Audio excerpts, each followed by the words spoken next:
Denise Huyler is a woman of deep faith and remarkable resilience, whose life is a testimony to serving others with grace and the unique gifts God has entrusted to her. She joins us now to remind us that our golden years can be our best years yet.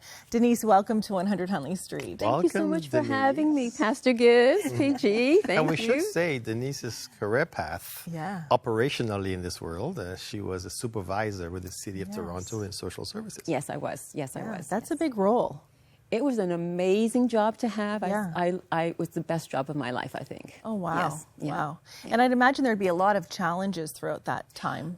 You know, I think probably because, I mean, social services serves the community, obviously. Yeah. But the group of caseworkers whom I supervised, we had the most challenging caseloads. We had caseloads of people who were homeless, who were mentally challenged, who had substance use issues.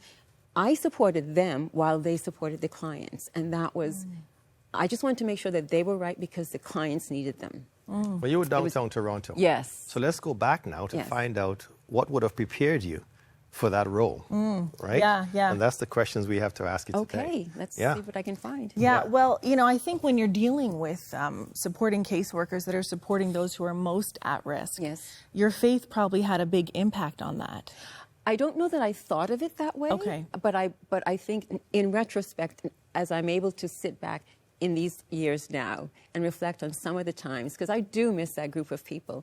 And I know specifically when we had the COVID epidemic and people were not permitted to come into the office to be served, those are the ones who suffered the most. The ones who were on the outside who had to call in to say, I need something, can you get me? And the caseworkers were on the phone rather than face to face, right? So and as much as many ways that I could support them, the caseworkers, and then sometimes you go to the clients. I would say to the caseworkers that sometimes your words are even if the answer is no to the question that they're asking, sometimes it's the most positive exchange that they have had today. Just remember how important your words are. Even if you're saying, I can't give you any more money today, let's talk about this next weekend. Next week when it's a new week, right? But just think you're being positive. Maybe the only thing, the most positive exchange that person has had all day long. Yeah. They may not see it like that today, but somewhere down the road, something you may have said, 2 weeks, 3 weeks, 4 years, the penny will drop. So-and-so said, oh, and was that caseworker from Wellesley? Oh, yeah, they said such and such. And that could change their life. So my supporting the caseworkers to be able to do that and to do that fully without micromanaging them, that was all I wanted to do. Denise, that's so beautiful. And, you know, really sowing seeds of resilience and peace in people. That is, I mean, I know you look back, you think, well, at the time I didn't realize I was doing that. But now you're looking back and you are such a dynamic woman of faith. Talk to us about when your faith really became your own and what that journey was like for you. I grew up in Nassau, and the Bahamas, we consider ourselves a Christian nation. I had, the pastor of my church was Reverend Backfoot. He was an uncle, but he was married to my aunt.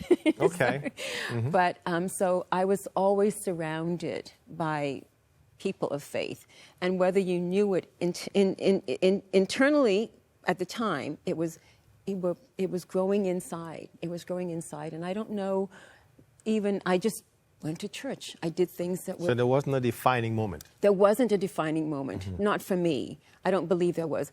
You know, when I was 16, I was baptized. So at that point, I know that you speak very clearly about when you were baptized. I don't know that I have that aha moment, but at some point at 16, it felt right.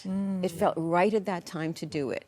And of course, at that age, you're still going through stages of life, and you do this, and that's not the greatest thing to do necessarily. You back, but you keep going forward, and I kept being drawn back into the circle, even though I didn't necessarily use the words.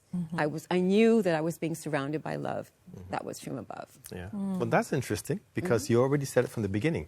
While you were in that role working with the City of Toronto, you didn't feel you were actually trying to, proselyte your Christianity.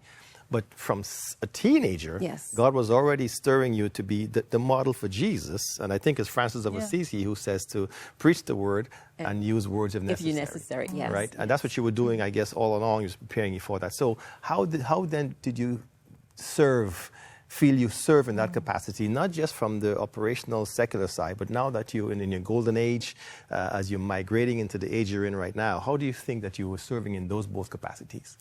I do believe that now that I can think about it, I do believe that I don't want to say that I was an inspiration, but I just think modeling the behavior that was inclusive, that was loving, without judgment. So you went about doing good. I didn't call it doing good. I know someone like that. I didn't call it His doing name is good. Jesus. There you go. I'm learning that from you. Yes. Right? And I didn't call it doing good. It was just the right thing to do. It felt right. It felt necessary. It was felt what was necessary for those who were in need. And why would you not want to give what you could? Why would, I learned so much about it. I saw so many people in harm's way daily trying to find a way through their struggles in life. Why would I not want to make it just a little bit easier for somebody? Yeah. So I didn't know that I was.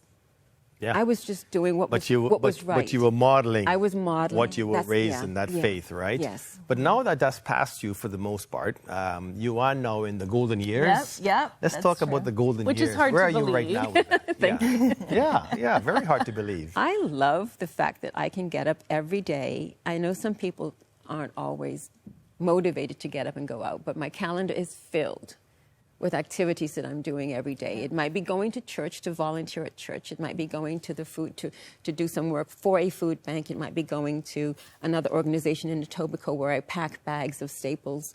And without fail, and I'm aware of this actually, at the end of my 3-hour shift of packing rice or chickpeas or something like that, I come away and I say, thank you, God, for this day. It was a productive day. And the 3 hours that I spent today, someone's going to benefit from that. And I use those words because it's important to me that someone's going to benefit.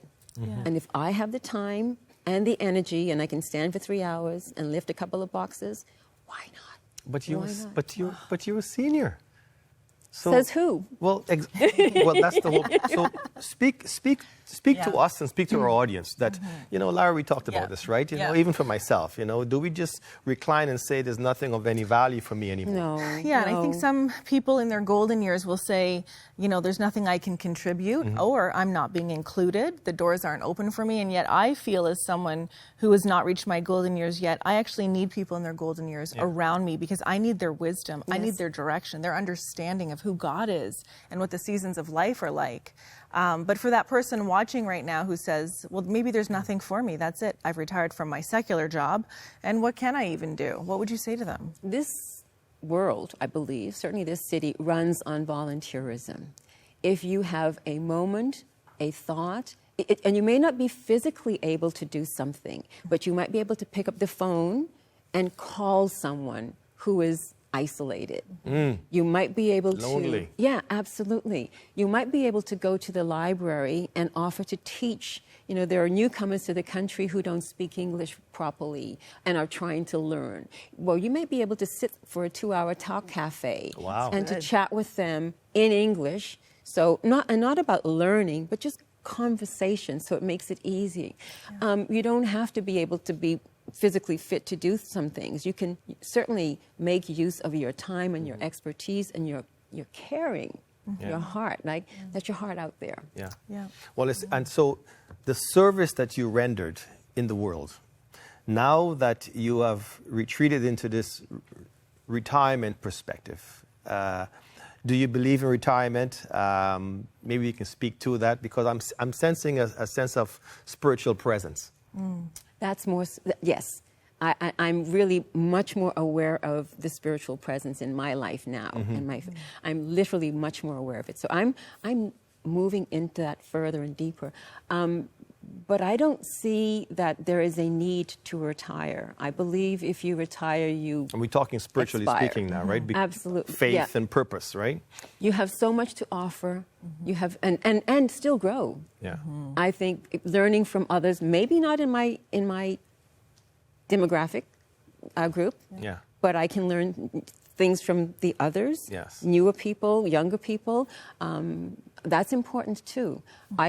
It's a two-way exchange, Yeah. right? Yeah. So we have something to offer to the younger group, and they have something to offer to us, and together it could be just golden. Right. It certainly can be.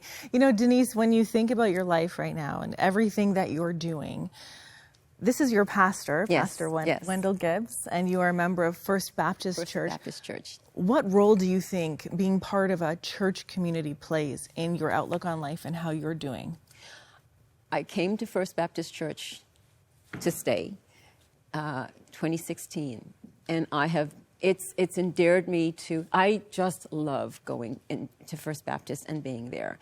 It's a community church. It's a church of variety of people who give to each other, exchange ideas. I think it's terribly important to be there, especially in person. It's great that we have the brilliance of having live stream these days, but there's something different about being in the sanctuary and fellowshipping with believers, fellow believers. It's truly sometimes bone chilling. It's just an amazing experience to be in church, in fellowship. And Lara, if I can put a good addendum there, it's all churches. Yeah. It's not about First Baptist Church. It's about the kingdom story. It's about wherever you serve and wherever you fellowship, to encourage all those who are there to live out the gospel story and do good wherever we go. And you are a great model for that, because we see the evidence. There's no missions department, folks. Everyone is in missions. Yeah. And everyone is missions wherever you go, to the public arena, and the subway, to your neighbors, to your co-workers, in the schools, and even right now, we see you in the food banks. We see you with the seniors. You're visiting the ones who are sick. You're calling the ones who are in need. No, that's the gospel story. Don't make me cry. It is beautiful to see the depth of your relationship. But the golden years just simply means we can still serve with our presence and with the wisdom God has given to us to touch lives. That's right. And it is such a theme of presence here. Yes. You know, God's presence walking us through our lives at every age and stage. God's presence as we choose to be present with other people. And it is so important to be connected. Yeah. Yeah. I don't take credit for any of this. I used to say that I would go with the wind wherever the wind went. Now I understand. Now I know it was God's presence in my life that it turned me in the direction that I was supposed to go. It turned me towards whom I should have been wanting to help or looking towards help or so on.